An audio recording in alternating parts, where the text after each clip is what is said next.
that's where it came from. It's this incredible picture about what was about to take place in the death, burial, and resurrection of Jesus. And it gives great meaning to the verses that we read here, where Jesus says he took bread, and after blessing, he broke it and gave to his disciples, said, "Take, eat, this is my body."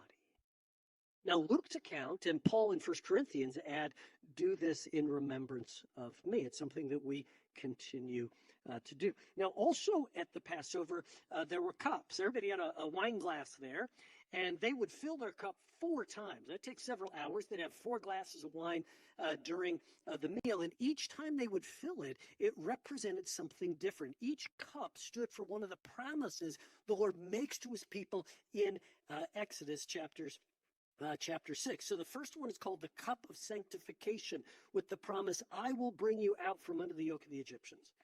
The second cup is the cup of deliverance. "I will free you from being slaves." The third cup is the cup of redemption. "I will redeem you with an outstretched arm."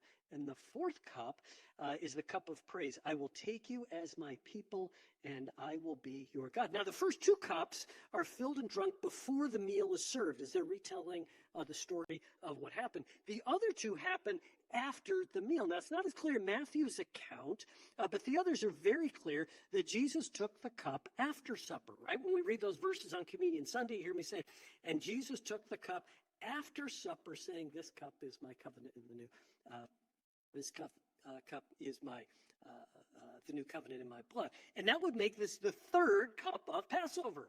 So if you're familiar with Passover, you go, well, that's the third cup, and that's the cup of redemption.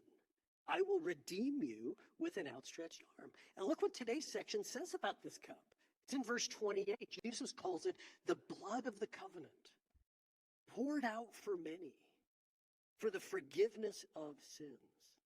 Jesus is equating his blood with the blood of the Passover lamb. The people of Egypt took the blood of the sacrificed lamb, they put it on the doorposts of their houses, and God's judgment was coming, right? God's judgment was coming. He promised to pass over the houses that had the blood of the lamb on their doors. Verse 28 tells us that Jesus is the ultimate fulfillment of what Passover is all about. Judgment is coming, and it is through Jesus' blood that forgiveness of sin is available.